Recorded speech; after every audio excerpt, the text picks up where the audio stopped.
I found that most people fail in life not because they aim too high and miss. Most people fail in life because they did just like I did for so many years. They aimed too low and hit. They didn't believe in themselves.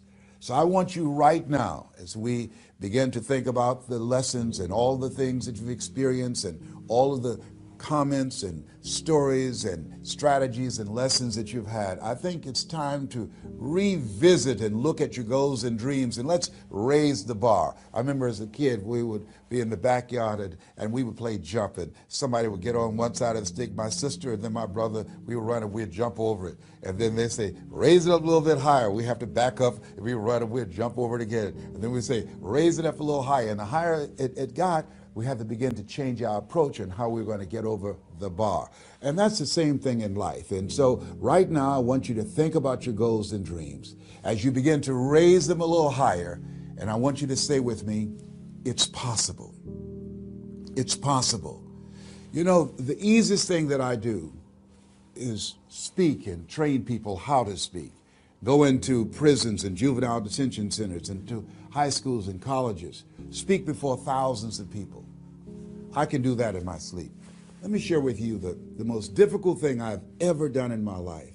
And it took me years to do. And that was to believe that it was possible. To believe that I can do it.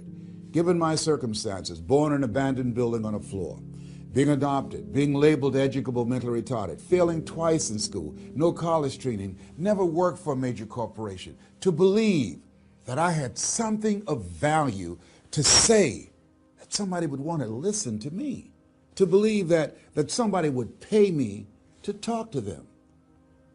Have you ever thought about something you wanted to do and you talk yourself out of it? I remember going to see Zig Ziglar, who I consider the #1 motivational speaker on the planet, and Dr. Norman Vincent Peale when he was alive, and Robert Schuller.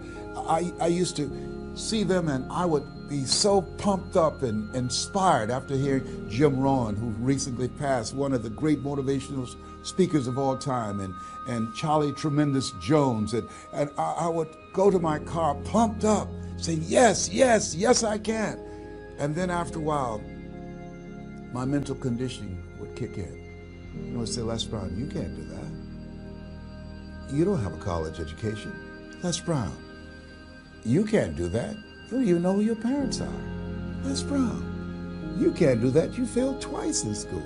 Come on. You ever thought about something you wanted to do and you talk yourself out of it? There's a proverb that says, if there's no enemy within, the enemy outside can do us no harm. That's why it's important that you make it a point every day to review these lessons, to get them deep, not only in the conscious mind, but the subconscious mind, and get them in your spirit. Well, how often should I do it? Do it until you are producing the results. That's how often you should do it. And you never stop, because once you stop, that's when those negative thoughts will come back. Once you stop, that's when you will begin to doubt yourself. Once you stop, I'm telling you what I know. Yes. Every day, it's a selling job on you. It's possible. I can do this. I can make this happen. No matter how bad it is or how bad it gets, I'm going to make it. It's possible. Yes, your dream is possible. Say that to yourself every day. Feed your mind with words that you write and words that you hear and words that you speak to yourself. Feed your faith, and your doubts will starve to death. Say to yourself, it's possible. It's possible. It's possible. Even when you have no evidence to point to, say to yourself, it's possible. There's nothing as powerful as a made-up mind. It's a struggle sometimes to do that, especially when you have people around you telling you that it's not possible, that you can't do it. And they're constantly pointing out your failures of the past, constantly reminding you of all of the things that you don't have going for you. I'm reminded of a story of two little boys that were playing on some ice during the winter. And as they got further out on this ice, one fell through the thin ice. And so the little fellow that was still on top of the ice, he was trying to save his little buddy. and he couldn't reach him. He was trying to pull him. He could see him through the thin ice as he got further away from him, struggling. And he couldn't reach him, and he's trying to break the ice, and he couldn't do it. And he looked around, and he saw a tree in the distance, and he ran, and he got up on the tree, and he pulled and broke down an enormous sized branch and came back and savagely began to beat that ice and broke it. And miraculously, he saved his friend. And when the paramedics came and they were able to revive this little boy, they were scratching their heads. They're trying to figure this out. Said, how could this little pruny fellow go up in a tree and break off a branch this size and then come back and beat and break the ice and save his friend? They thought it was just miraculous. It was baffling. And an old guy who was there said, I can tell you how he did it. And they said, how? How did he do it?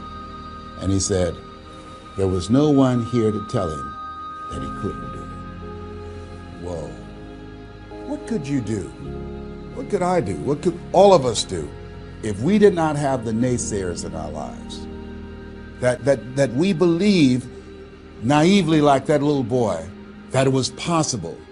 What would you do if failure was not on the table? Do you realize that 87% of people allow the fear of failure to outweigh their desire to succeed, because they've been convinced by the evidence, by being practical, by being logical, by being realistic. I did that.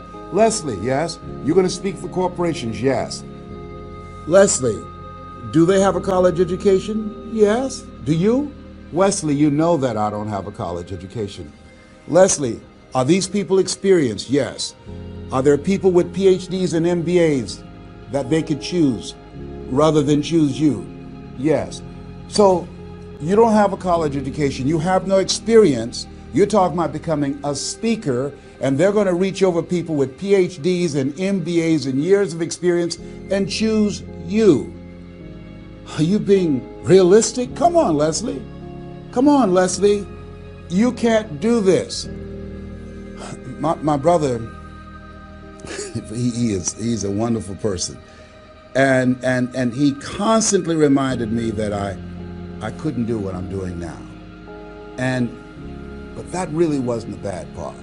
The real bad part was I convinced myself that I couldn't do it. Not only because of those things that he pointed out, being practical and realistic, but also that within myself, I didn't believe what Mike Williams, my mentor, said was possible for me. Have you ever had somebody who believed and saw something for you that you didn't see for yourself? And here's how I escaped that. I discovered that sometimes you have to believe in somebody's belief in you until your belief kicks in. So here's what I am believing for you. The goals that you right now have, the things that you have envisioned for yourself, this is a reflection. What you've done thus far and what you are engaged in doing is what's possible for you right now. But there's even more. You don't even know what's in the future. Eye has not seen, ear has not heard. If you believe in yourself, if you constantly remind yourself after every defeat, after every setback, every time you get knocked down, I've got a saying, if life knocks you down, try and land on your back, because if you can look up, you can get up. See, a lot of people, because of failure, they stop believing. Let me share something with you. You will fail your way to success. Yes. 8 out of 10 millionaires have been financially bankrupt. You will fail your way to success. It doesn't matter how many times you fail. It doesn't matter how many times people tell you that you can't do it. It doesn't matter if you don't have a dime in the bank. You will fail your way to success. What's very important is you're believing in yourself. You're constantly saying, somehow, some way, I'm going to make it. I remember a lady out of Detroit, Michigan. They called her Martha Jean the Queen.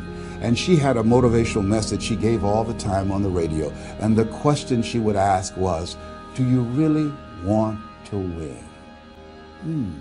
Do you really want to win? And she said, if you really want to win in life, you've got to believe in yourself when no one else does. You've got to believe in yourself. See, it's easy to believe in yourself and to have faith if you have a good bill of health, if your relationship is working out fine, if you have money in the bank, if you have a secure job, if your mortgage note is paid current, if the children are acting like they have good sense.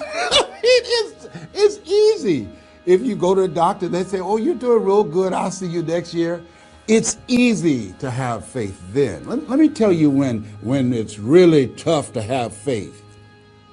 When you lose your job, when you lose your retirement, when you go to the doctor and they look at you and say, you have cancer. Cancer is the most feared word in 7 different languages. That's when it's tough to have faith then. And that's when you need to call on your faith then. They said faith is the oil that takes the friction out of living. That's when you need to believe in yourself then and judge not according to appearances and say to yourself, it's possible. It's possible. I can make it. It's possible. I'm going to get through this. It's possible. I'm not going to allow this to get the best of me. Yeah. I don't know what you're up against. I don't know what you're facing, but here's what I do know. You've got something special. You've got greatness in you. And I know it's possible that you can live your dream.